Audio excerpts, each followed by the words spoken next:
रेवणनाथाने सरस्वती ब्राह्मणाचे मृत पुत्र सजीव केले. नागनाथाची जन्मकथा. यमपुरीहून यम कैलासास गेला. त्यास शिवगणांनी विचारपूस करण्यासाठी उभे राहावयास सांगितले व आपण कोण, कोठे जाता, काय काम आहे वगैरे विचारले. त्यावेळेस त्याने सांगितले की मला रेवणनाथ म्हणतात. मी शंकराची भेट घ्यावयास जात आहे. कारण त्याने एका ब्राह्मणाचा मुलगा चोरून आणला आहे. तर त्यास शिक्षा करून मुलास घेऊन जाण्यासाठी मी आलो आहे.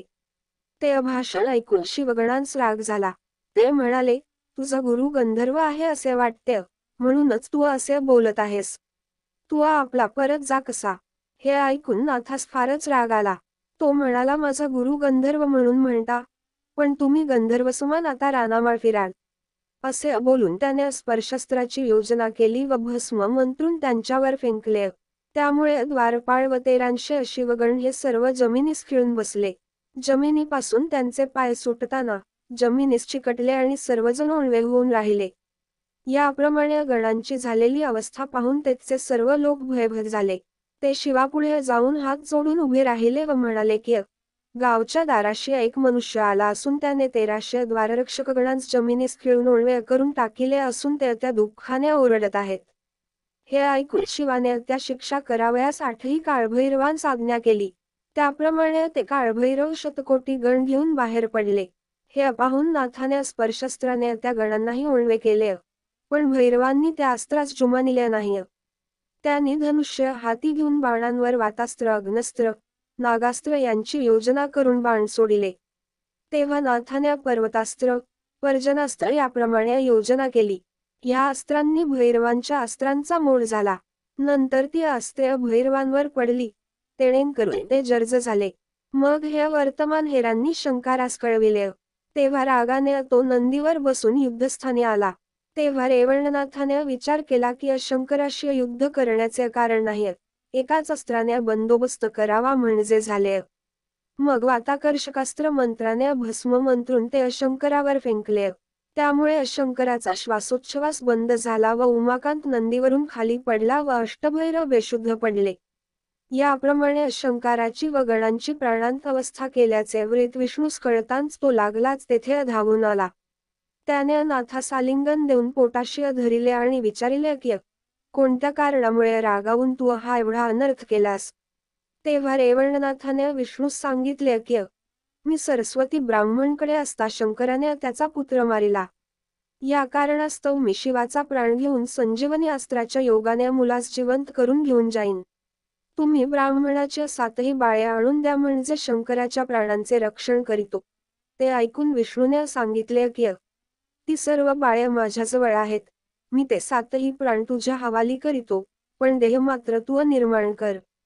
हे विष्णूचे बोलणे रेवणनाथाने कबूल केले. मग वातप्रेरक अस्त्र जपून नाथाने शंकरास सावध केले व मग विभक्त अस्त्राचा जप करून सर्व गण मुक्त केले व स्थितिमंत्र म्हणून अष्टभैरवांना भस्म लावून त्यांस अस्त्रापासून मोकळे केले. मग सर्वांनी नाथास नमन केले. तेव्हा विष्णूने 7ही प्राण नाथाच्या स्वाधीन केले व त्यास जावयास परवानगी दिली. मग यानास्त्र जपून रेवणनाथ महीवर उतरून ब्राह्मणाकडे आला व त्यास मुलाचे कलेवर कुटून त्याचा गोळा करून आणावयास सांगितले. त्याप्रमाणे प्रेत कुटून आणल्यानंतर त्याचे 7 भाग करून 7 पुतळे तयार केले. नंतर संजीवनी प्रयोग प्रेरून 7ही बालके जिवंत करताच ती रडू लागली. त्यांना सरस्वती ब्राह्मणाच्या व त्याच्या स्त्रीच्या स्वाधीन केले. 12व्या दिवशी मुले पाळण्यात घालून सारंगीनाथ, जागीनाथ, निरंजननाथ, जागीनाथ, निजानंद, दीनानाथ, नयननाथ, यदुनाथ, निम्रजनाथ, गहिनीनाथ अशी त्यांची रेवणनाथाने ठेविली. हे 7ही पुरुष पुढे जगविख्यात झाले. रेवणनाथानं त्यांना 12 वर्षानंतर दीक्षा दिली व सर्व विद्यात तप्तर केले.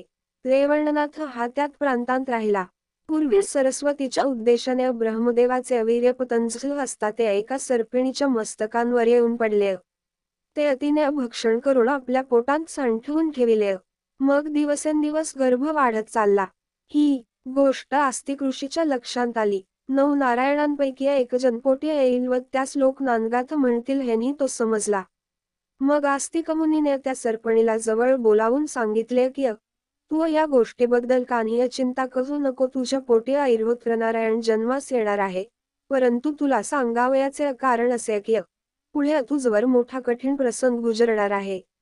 सध्या जनमेजय राजाने सर्पमात्र आरंभिले असून मोठमोठ्या ऋषीच्या साह्याने समिधांच्या ऐवजी सर्पांची योजना करून त्याची यज्ञकुंडांत आहुती देत आहे.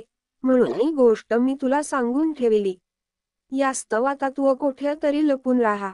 याप्रमाणे आस्तिक मुनीने जेव्हा तिला भय घातले तेव्हा तिने आपणास राहावयास निर्भय स्थळ कोणते म्हणून त्यास विचारिले. तेव्हा जवळच एक वडाचे झाड होते.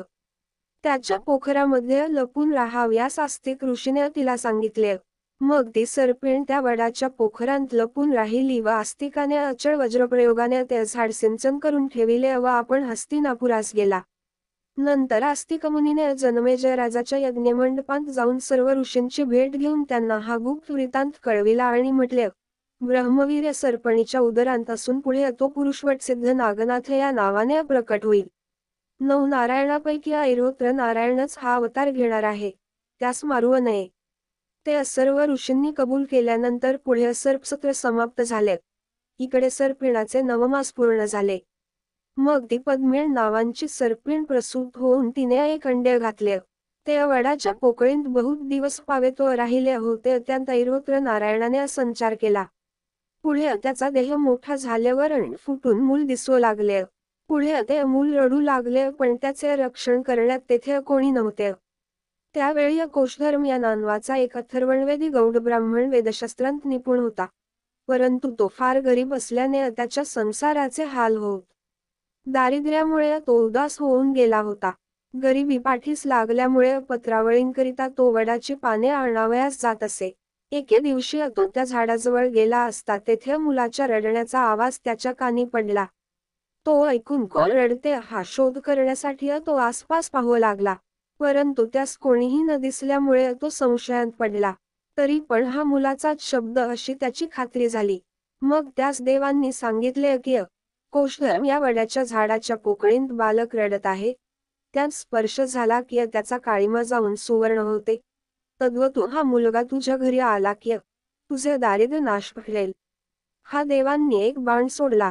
त्यासरसे ते झाड मोडून पडले. झाड पडताना चांदील वर्षाव केला.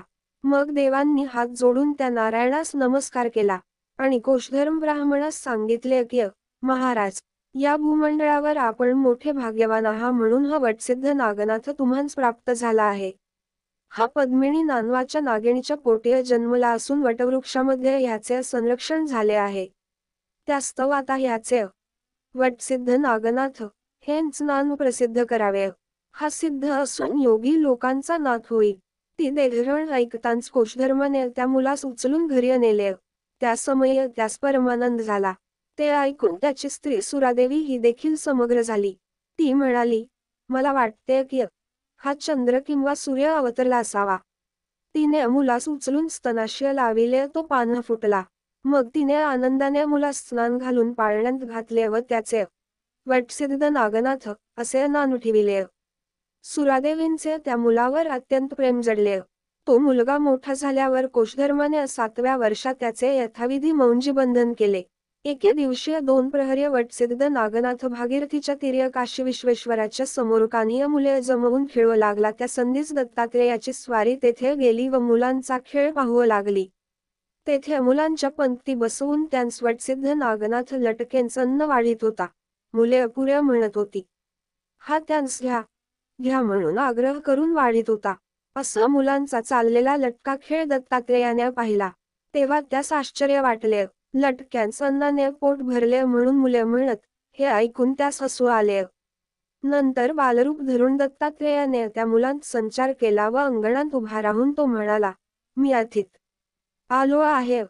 मला भूक फार लागली आहे. कान्ही खावयास अन्न वाढा.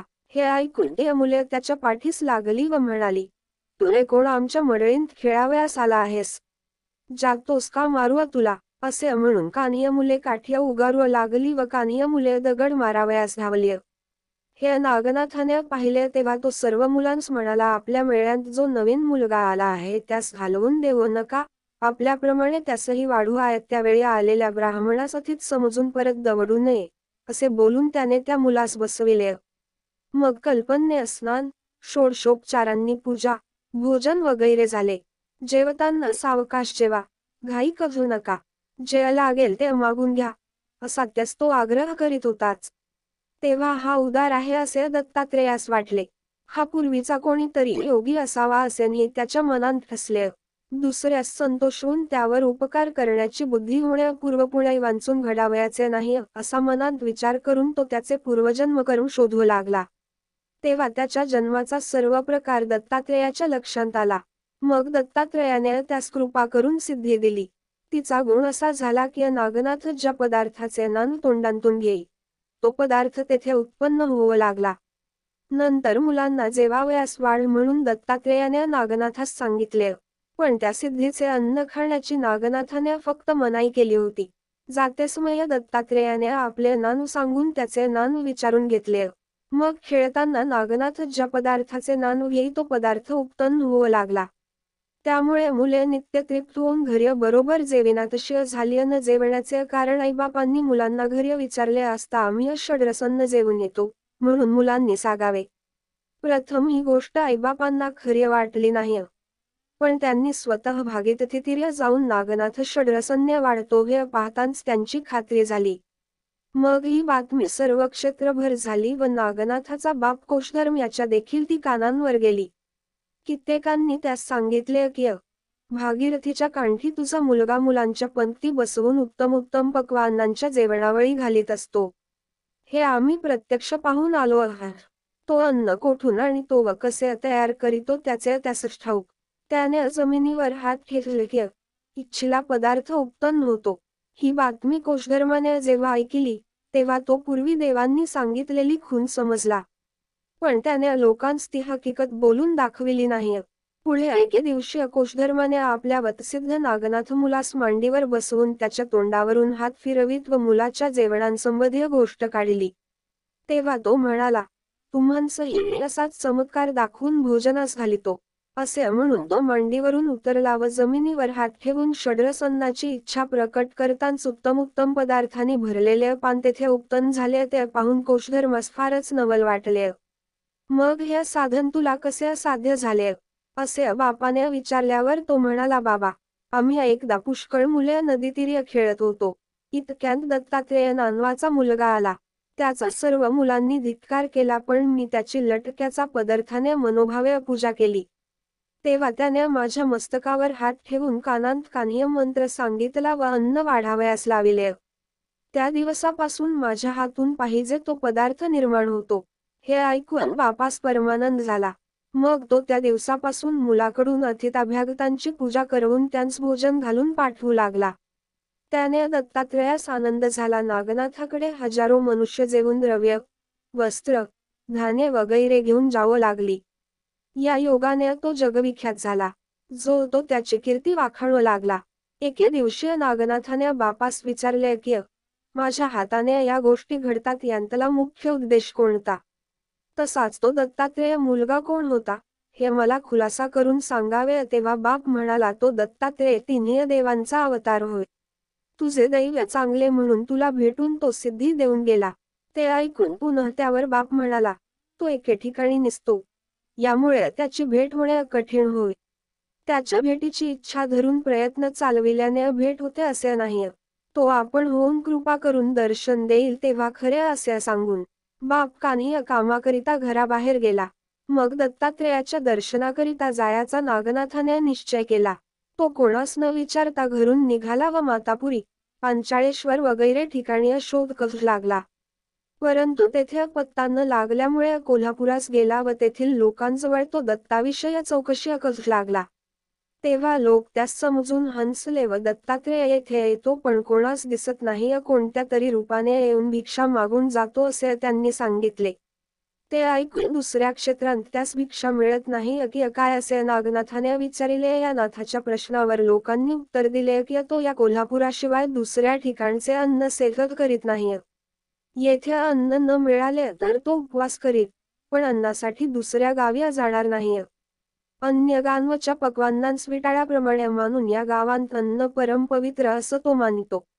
मग वटसिद्ध नागनाथाने विचार केला की गावात कोठेनी स्वयंपाक होऊ न देता सर्वांस येथेच भोजनास बोलवावे, म्हणजे त्यास तिकडे कोठे अन्न मिळणार नाही व सहजच तो आपल्याकडे येईल.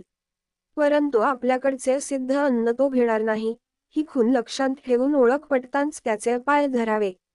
माझे नानू त्यास व त्याचे नानू मला ठाऊक आहे, असा मनात विचार करून तो लक्ष्मीच्या देवालयात गेला व पुजाऱ्यापासून एक खोली मागून घेऊन तेथे राहिला.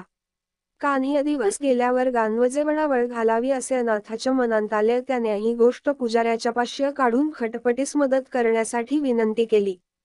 तेव्हा पुजारी म्हणाला, साऱ्या गावाच्या समाराधनेस उरेल इतक्या अन्नाचा संग्रह तुझ्याजवळ कोठे आहे? एरवी वरकड सर्व खटपट आम्ही अकफ, पण सामान कोठून आणणार?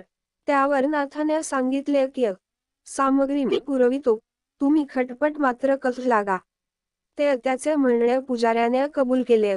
शेवटी नाथाने द्रव्य, धान्य, तेल, साखर वगैरे सर्व सामुग्री सिद्धीच्या योगाने चिकार भरून ठेविली व पुजाऱ्यास बोलावून ती सर्व सामग्री दाखविली.